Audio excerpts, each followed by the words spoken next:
आज की press conference का जो मकसद ये है, सबसे पहले मैं क्लियर करूं कि ये एंटी एस्टेब्लिशमेंट प्रेस कॉन्फ्रेंस नहीं है। हमें किसी के खिलाफ कोई भी कुछ बात नहीं करनी है, लेकिन जो मसाइल दरपेश हैं प्रेजेंट सिनेरियो में, वो हायर अथॉरिटीज़ तक पहुंचाने के लिए इस प्रेस कॉन्फ्रेंस का इनेकाद किया गया है।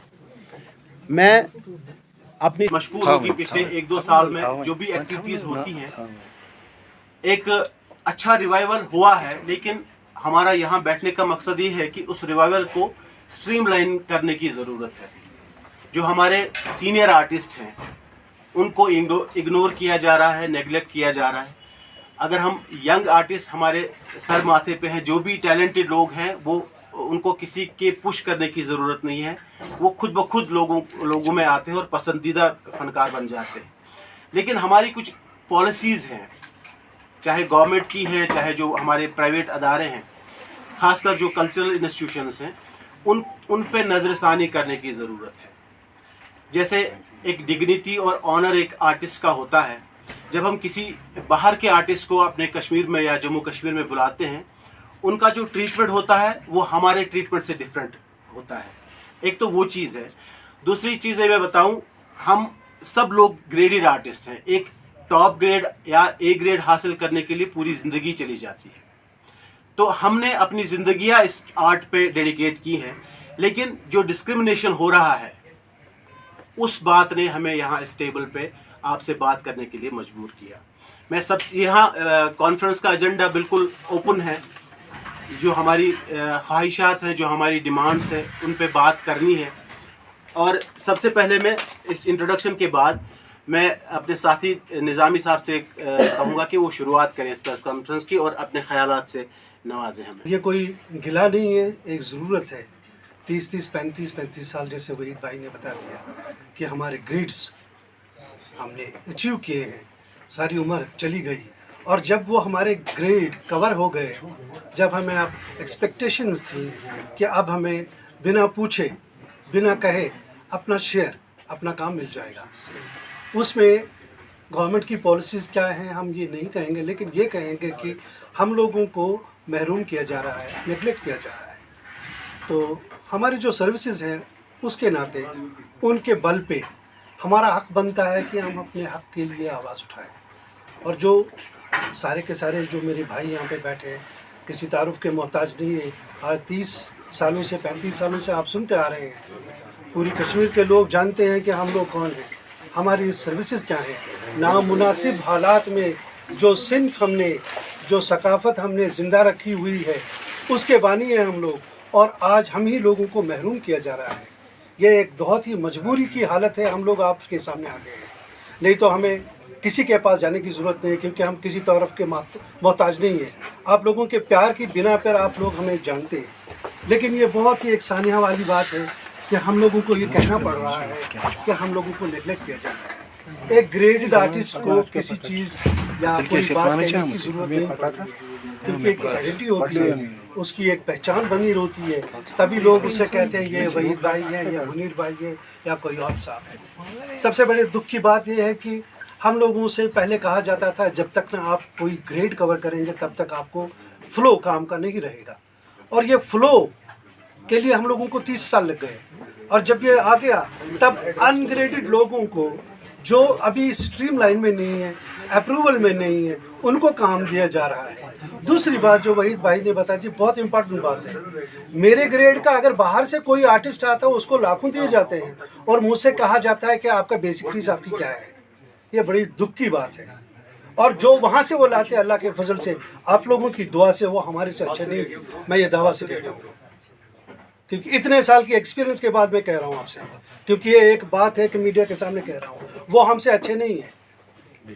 जितने भी टूरिज़्म यहाँ लाता है या कोई और जो इदारा है उनको मदऊ करता है, यहाँ पे लोगों की तफरीह के लिए लाते हैं, वो हमसे अच्छे नहीं है, क्योंकि हमने अपना लोहा बाहर भी मनवाया है। लेकिन घर की मुर्गी घर की दाल बराबर।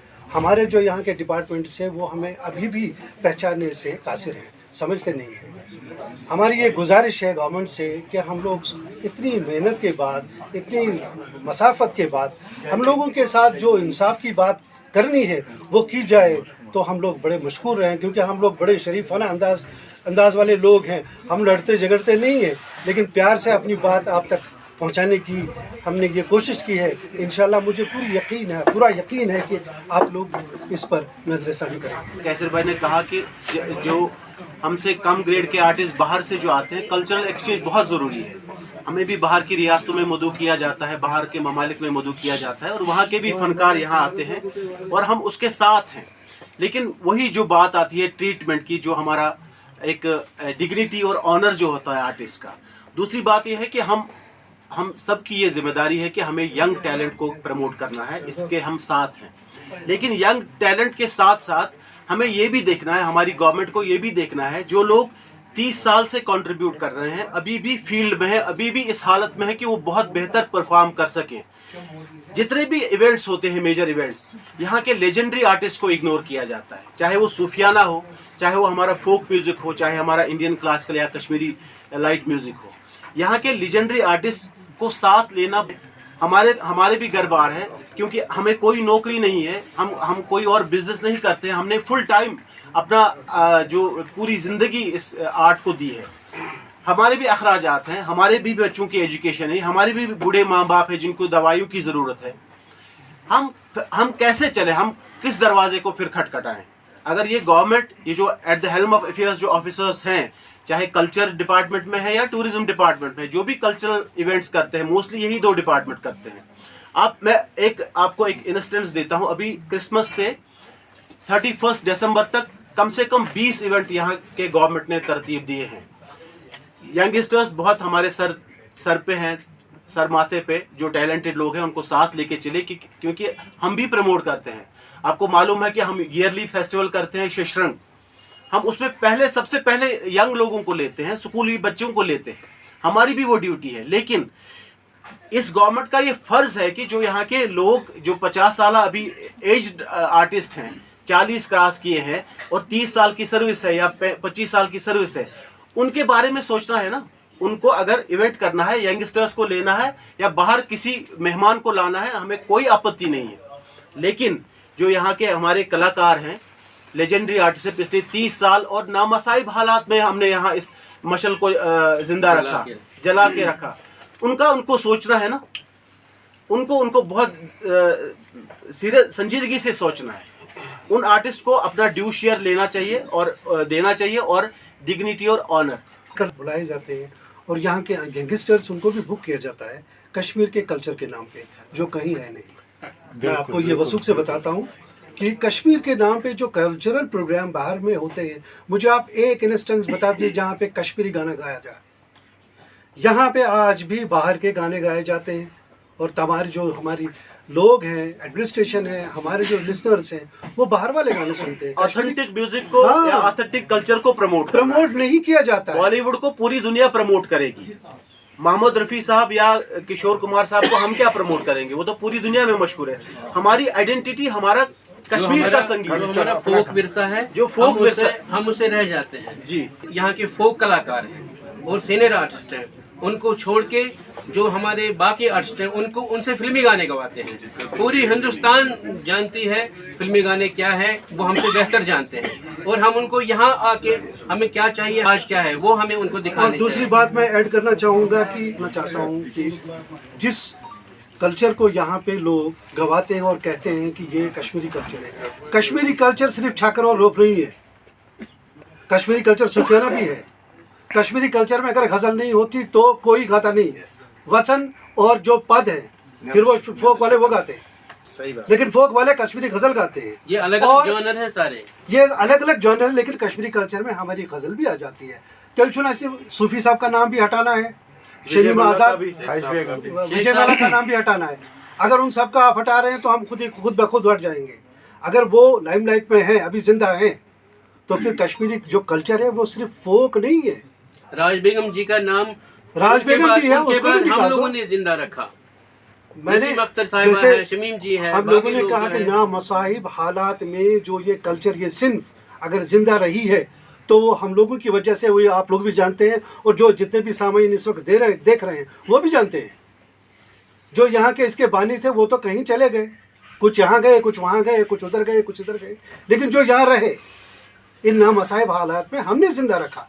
हमको क्या मिला? कुछ भी नहीं मिला। आज मुझे पता नहीं कहाँ कहाँ से लोग आ जाते हैं इस नाम पे, कल्चर के नाम पे कश्मीरी कल्चर को जिंदा रखना है। एक मुझे बताओ, उसको पता, मैं पूछूं कल्चर पता है क्या है? जरा एक मुझे डिफाइन करो। मैं दूसरी बात ऐड, मेरी ट्रेजेडी हमारे कल्चर के साथ है। अगर कोई कल्चरल इवेंट ऑर्गेनाइज करना है तो वो आर्ट नोइंग या कल्चर नोइंग आदमी होना चाहिए। जैसे हमें कश्मीरी वाजवान बनाना है तो हम वाजा को कांटेक्ट करेंगे ना। अगर हमें कंस्ट्रक्शन करना है तो हम किसी आर्किटेक्ट या किसी मेसन को कांटेक्ट करेंगे ना। इसीलिए अगर हमें कल्चरल इवेंट करना है, बाहर की दुनिया को कल्चर दिखाना है, तो उस आदमी को कल्चर का पता होना चाहिए। यहाँ ये ट्रेजेडी है, जिस आदमी को न कल्चर से लेन देन है, वो कोई और काम करता है, ना उसको पता है कैसर निजामी कौन है, विजय मल्ला कौन था, गुलाम हसन सूफी कौन थे, गुलजार अहमद गनाई कौन है, रशीद हाफिज साहब। वो हमें कांटेक्ट करता है या कशीर पश्च वना या चिगमस द्रालस। यहाँ ब्रोकर्स पड़े हैं इस कल्चर को बढ़ाने के लिए। एक बात और ऐड तो करना चाहूंगा। वो कल्चर खत्म होना चाहिए। ये जो म्यूजिक से वाबस्ता लोग हो, कल्चर से वाबस्ता लोग हो, उनको इन इवेंट्स में शामिल करना चाहिए। सर्विस है, मैं बचपन से इसी फील्ड में हूँ। आपने देखा होगा मैं टीवी से स्टार्ट किया, रेडियो से स्टार्ट किया, फिर बॉलीवुड में। अगर हमें वो अपनाते नहीं, शायद आज भूखे मरते। मैं कहता हूँ कि हमारी सर्विस ये है, जब 90 में यहाँ म्यूज़िक मर गया था तो यही लोग हैं जिन्होंने उसको ज़िंदा रखा। कई गाने हमने कभी टांगों पे किए, कई कुछ किए, कई बाइक्स पे किए, इसको ज़िंदा रखा कि ताकि लोग इसके साथ जुड़ जाए। केबल्स पे आए और केबल वर्क हमने बहुत घर घर पहुँचाया, तो काफ़ी कंट्रीब्यूशन है। इससे ज़बान भी ज़िंदा रहती है, कल्चर भी ज़िंदा रहता है। सही बात। जैसे आप कहते हैं कि बाहर से कोई आता है वो यहाँ गाता है, तो क्या फ़र्क पड़ता है टूरिस्ट को वो सुनने का? वो तो रोज़ सुनते हो टीवी पे भी और वहाँ पे भी। उनको देखना है। मैं पंजाब गया था, पंजाब में मैंने पंजाबी गाना गाया, उन्होंने मुझे मजबूर किया। शबीर कुमार साहब के साथ मैंने पिछले साल शो किया, उन्होंने कहा नहीं आपको बॉलीवुड के ही गाने गाने, फिर भी मैंने कश्मीरी एक गाया। तो यहाँ अभी साधना सरगम जी ने कहा कि मैं आपके साथ सॉन्ग करूँगी, मैंने कहा कश्मीरी करो। तो देखेंगे आप, जब हम अपने इस ज़बान के लिए हमने भी अपनी सर्विस दी है, चाहे हालात ख़राब थे नहीं, बचपन से लेके आज तक। मैं सबसे 90 की बात करूंगा, 95 तक यहाँ गाना वाना सारा बंद हो गया था, क्योंकि मैं बॉम्बे से वापस आया था, मेरी शादी हुई थी, कोई काम नहीं था। लेकिन ये वहीद साहब, कैसर साहब और मुनीर साहब, 1980 से हम लोग सब ने, जब मैंने पहला गाना टांगे पे शूट किया, वो घर घर केबल से थ्रो आया, और इंडियन आइडल में यहाँ मैं जज था सिलेक्शन में, तो बहुत सी हमें भी धमकियाँ मिली थी उस टाइम। मैं दिल्ली भाग गया। देखिए कितना कंट्रीब्यूशन करेंगे हम अपनी साइड। आर्टिस्ट होता है एक कमज़ोर आदमी होता है, दिल का साफ होता है, और ना ही इसका किसी के साथ वो ये जिद वगैरह ऐसा कुछ होता नहीं। ज़िम्नन मैं बताऊंगा, एजाज साहब कंटिन्यू। सबसे जो दिखाने वाली चीज़ थी वो था यहाँ का फन और फनकार, उसी पे, और टूरिज्म। ठीक है ना, टूरिज्म भी थ्रू कल्चर प्रमोट किया जाता है।